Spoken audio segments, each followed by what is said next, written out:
పనికిమాల వెబ్సైట్ గురించి కాదు నేను ఆ వెబ్సైట్ గురించి డిస్కస్ చేయడానికి గురించి ఇప్పుడు అంత కుళ్ళుపోతాను ఉడికిపోతాను ఎందుకు ఇప్పుడు నువ్వు నీ జడ్జ్మెంట్ రైట్ అని ప్రూవ్ చేసుకోవాల్సిన అవసరం ఏంటి జనానికి నీ రివ్యూస్ జనమైన సినిమా చూడరు కదా నీ రివ్యూ డిసైడ్ చేశారని జనం చెప్పాను కదా కొన్నిసార్లు ఎలా అవుతుందంటే జూలైలో డైలాగ్ ఉంటుంది మీకు గుర్తుందో కదా బన్నీ గారి సినిమాలో దరిద్రులు తెలిసినా పక్కన పెట్టుకోవాలి హారర్ సినిమాలు భయం అయినా చూస్తాం కదా అలానే తప్పదు అందరికి తప్పట్లేదు ఏం చేస్తాము కానీ అలానే మరీ అసలు దాన్ని ఎక్స్ప్లోయిట్ చేయడానికి ట్రై చేయకూడదు కదా ప్రతిదానికి మీకు అంతగా మా మీద పగుండా దమ్ముంటే మానిపారండి బ్యాన్ చేయండి ఇప్పుడు నేను ఇంత కామెంట్ చేశాను కదా నా సినిమాలు బ్యాన్ చేయండి నా సినిమా ఆర్టికల్స్ రాయకండి నా దగ్గర యాడ్ తీసుకోకండి నా సినిమాలు రివ్యూ రాయకండి చూసుకోండి నాకేం అవసరంలా మీరు మానేయండి మమ్మల్ని బ్యాన్ చేయండి చూస్తా నేను నా సినిమా నేను ఓపెన్గా చెప్తున్నా నా సినిమా బ్యాన్ చేయండి నా ఆర్టికల్స్ రాయకండి నా సినిమా ఆర్టికల్స్ నా సినిమా రివ్యూ రాయకండి నేను ఎలా ప్రమోట్ చేసుకోవాలి సినిమా నేను ప్రమోట్ చేసుకుంటా మీరు వెబ్సైట్లు ప్రమోట్ చేస్తేనే సినిమాలు ఆడట్లేదు కదా అది నా ఒక్క డెసిషన్ కాదు కదా ఇది నా సినిమాల గురించి కాబట్టి నేను చెప్పా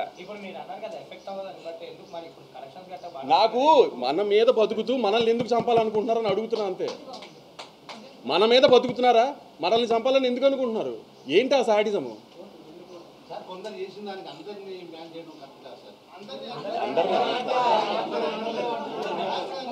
ఇప్పుడు కొంతమంది పేర్లు చెప్తే అనవసరంగా పెద్దవాళ్ళు చేసినట్టు అవుతుంది అది కూడా నాకు ఇష్టం లేదు అందుకని చెప్పట్లేదు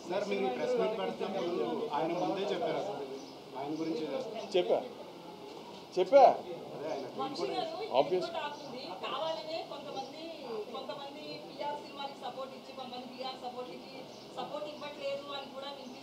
అది మీకు తెలియాలి మీరే చేస్తున్నారు లేదా కొంతమంది పిఆర్లకే సపోర్ట్ చేస్తున్నారా కొంతమందికి చేయట్లేదా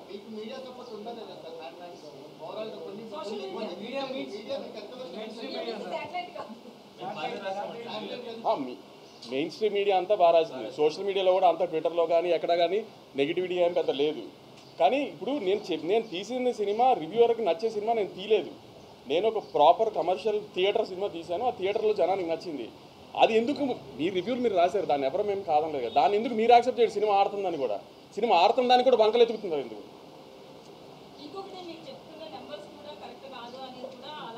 ప్రూవ్ చేయ ఎవరినైనా ప్రూవ్ చేయమనండి ఓపెన్ ఛాలెంజ్ ఎవరన్నా ప్రూవ్ చేయమనండి ఆబ్వియస్లీ నైజాం ప్రూవ్ చేయమనండి ఇప్పుడు ఎవరికి డౌట్ ఉందో రండి నేను ఫోన్లో చూపిస్తా ఎవరికి డౌట్ ఉందో రండి నేను కలెక్షన్ చూపిస్తాను నైజాం కలెక్షన్ నా ఫోన్కి ఫేక్ పంపించారు కదా డిస్ట్రిబ్యూటర్ నాకు ఫేక్ పంపిస్తే నాకు డబ్బులు కట్టాలి కదా రండి చూపిస్తే ఎవరికి డౌట్ ఉందో రమ్మనండి నేను ఇక్కడ ఓపెన్గా ఛాలెంజ్ చేస్తున్నాను కదా రండి చూపిస్తాను నా కలెక్షన్ ఎవరన్నా నేను చూపిస్తాను నేను వేస్తున్న కలెక్షన్ ఫాల్స్ అని ప్రూవ్ చేయమనండి ఏమన్నా హీరోల సినిమాలు అండి లైన్గా హౌస్ఫుల్ ఉండడానికి సినిమా జనం రాకుండా నేను హౌస్ఫుల్ బోర్డు పెట్టడానికి లేకపోతే నేను ఏమన్నా కార్పొరేట్ బుకింగ్ చేయడానికి హీరోల సినిమాలా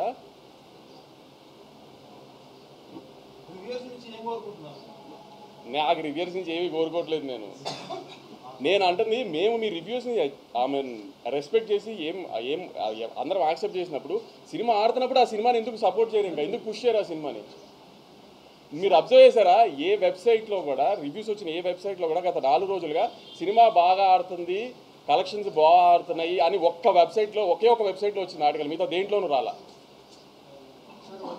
అంటే ఏంటి ఉద్దేశం మీరు రివ్యూ బాగా ఇవ్వకపోతే సినిమా ఆడకూడదా ఈ మధ్యకాలంలో మీరు రివ్యూలు ఇచ్చిన బాగా రివ్యూలు ఇచ్చిన ఏ కమర్షియల్ సినిమా ఆడింది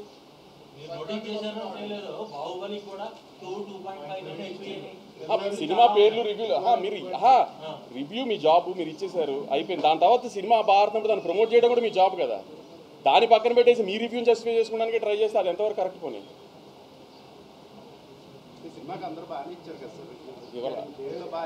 ఇవ్వాల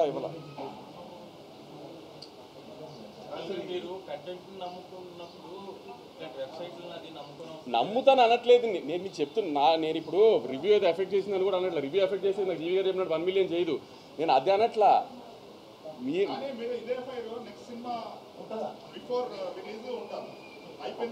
మీరు నెక్స్ట్ సినిమా బిఫోర్ రిలీజ్ నేను ఏమి ఉండాలి అని మీరు అనుకుంటున్నారు ఇవాళ చెప్పండి అది లేకపోతే నన్ను అడగండి ఆ రోజున అదే ఏం చేయమంటారు దీంతో నన్ను చెప్పి అది చేయకపోతే అప్పుడు అడుగు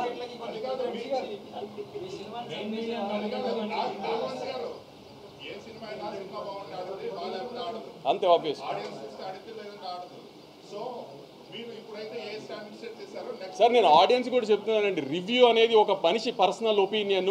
అతను ఒక ఎలక్షన్ రిజల్ట్ లాగాను వీటి లాగాను ఒక 15 మంది ఒక 100 మందో 200 మందో ఒక 1000 మందో 15,000 మందో ఒపీనియన్ తీసుకుని రివ్యూ రాసేది ఒక మనిషి పర్సనల్ ఒపీనియన్. ఆ రోజు వాళ్ళ ఆవిడతో ఇంట్లో గొడవ అయితే ఆ సినిమాకి బ్యాడ్ రివ్యూ రాసిన ఆశ్చర్యం లేదండి. రివ్యూలు దయచేసి నమ్మకండి, అతను అది పర్సనల్ ఒపీనియన్ అంతే.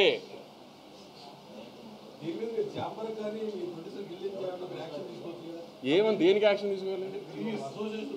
ఇప్పుడు మీరు జాబ్, మీరు మీడియా, మీరు ఒక ఎంటర్టైన్మెంట్ జర్నలిస్ట్, మీ జాబ్ ఏంటి? రివ్యూ రాయటం. మీరు రాశారు, మేము కాదనట్లా, అయిపోయింది కదా. దాని తర్వాత సినిమాని ఎందుకు ప్రమోట్ చేయట్లేదు?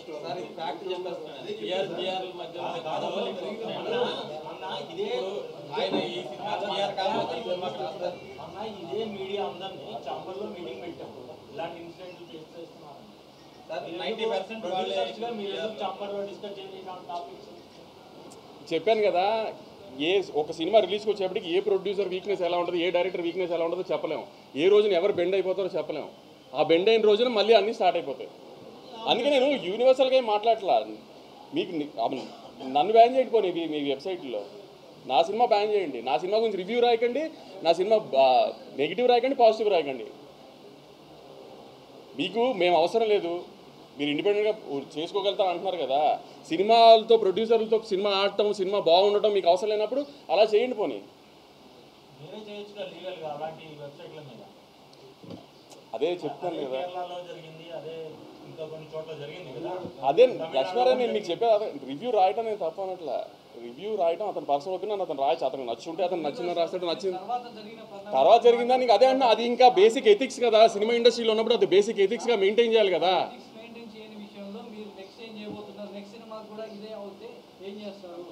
అదే చెప్తున్నాను కదా, నెక్స్ట్ సినిమాకి ఏం చేయాలి అంటే వాళ్ళని మేము దూరం పెడతాం. ఆబ్వియస్లీ వాళ్ళు మమ్మల్ని దూరం పెడితే హ్యాపీ, గొడవే లేదు కదా.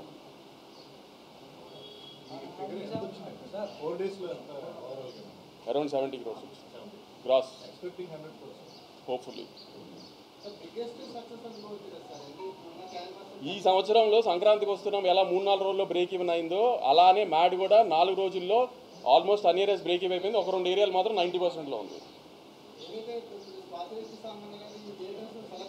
అది నేను మా ఇండియన్ 2 కామెడీ చేసుకుంటాం, అది ఇష్యూ కాదు. ఇండియన్ 2 ఎలా అంటే మోర్ ఆన్ ఫన్ సైడ్. ఇప్పుడు ఇండియన్ 2 కొన్ని చెప్పే ఎలా ఉంటాయంటే అది కొంచెం ఆ ఎటకారం చేసి చెప్పారు. ఆయన బాగుంది బాగాలేదని చెప్పలా, అలా మధ్యలో చెప్పారు. నేను జస్ట్ ఫన్ టోన్లో చెప్తున్నా. ఆయన కొంచెం మీ అందరికీ తెలుసు కదా, ఎక్కువ ఆ చిలిపి మనిషి కదా. అందుకని ఆ స్వాతిరెడ్డి పాట డ్యాన్స్ గురించి చెప్పేటప్పుడు నేను కూడా ఆయనకి అదిదా సార్ లాగా ఇలా ఎలాస్టిక్ లాగుంటే బాగుండు అనుకున్నారేమో అందుకని డిస్పాయింట్ అయి ఉంటారు అన్నది. అది ఫన్ టోన్లో చెప్తున్నాను నేను, అది కాదు. మిగతా మేము మీ ప్రతిదాన్ని రెస్పెక్ట్ చేస్తున్నప్పుడు, సినిమా బాడుతున్నప్పుడు దాన్ని సపోర్ట్ చేయాలి కదా.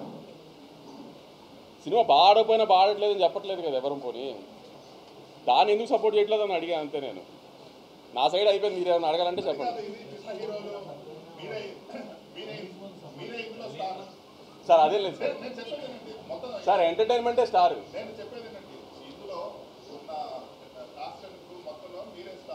కాబట్టి మీరు రిస్క్ తీసుకొని ఇలా మాట్లాడగలుగుతున్నారు. రేపు విజయ్ దేవరకొండ సినిమాకి ఇదే రివ్యూస్ వస్తే మీరు అట్లా మాట్లాడరు, ఎందుకంటే హీరో గురించి ఆలోచిస్తారు.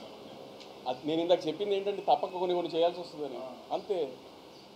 దీంట్లో మీరే నష్టపోతారు కాబట్టి మీరు సార్. ఇప్పుడు మీడియాలో వెబ్ మీడియాని స్టార్ట్ చేసింది మీరే అన్నిటికంటే సీనియర్. మీరు చెప్పండి ఎంతవరకు ఇవన్నీ ఎఫెక్ట్ చేస్తాయి కలెక్షన్ని? మరి అది అందుకే అదే ఇప్పుడు న్యూ జన్ సినిమా ఎలా ఉందంటే ప్రతిదానికి అంత కాంప్రమైజ్ అయిపోయి చేయాల్సిన అవసరం లేదు. ఎందుకంటే మార్కెట్ అలా లేదు, ఏది అలా లేదు. కాబట్టి అందరూ అది తెలుసుకుంటే బెటర్. సినిమాలు తీస్తాం బ్లడ్ బాత్లా ఉంది, ఏమి జోక్గా లేదు సినిమాలు తీయడం. ఒక సినిమా తీసి దాన్ని ప్రమోట్ చేసి రిలీజ్ చేసి జనాన్ని థియేటర్ తీసుకొచ్చి లేకపోతే ఓటీటీ అమ్మి లేకపోతే శాటిలైట్ అమ్మడం అంత ఈజీగా ఏం లేదు ఇవాళ. దాంట్లో మాకు ఇవన్నీ కూడా ఎందుకంటే నా సపోర్ట్ చేయకుండా. జరిగిన పరిణామాలను బట్టి మెయిన్ స్ట్రీమ్ మీడియాకు మీకు ఎంత ప్రాధాన్యత ఇవ్వబోతుంది? సోషల్ మీడియానే ఎంకరేజ్ చేస్తారా, వెబ్సైట్నే ఎంకరేజ్ చేస్తారా? అంటే ఓవర్సీస్ మార్కెట్ దృష్టిలో పెట్టుకొని మీరు వెబ్సైట్ ఓవర్సీస్ మార్కెట్ కూడా ఓవర్సీస్ మార్కెట్ దృష్టిలో పెట్టి ఎవరు చాలా చిన్న చూసుకోవడం జరుగుతుంది. చాలా మంది ప్రొడ్యూసర్స్ వెబ్సైట్లో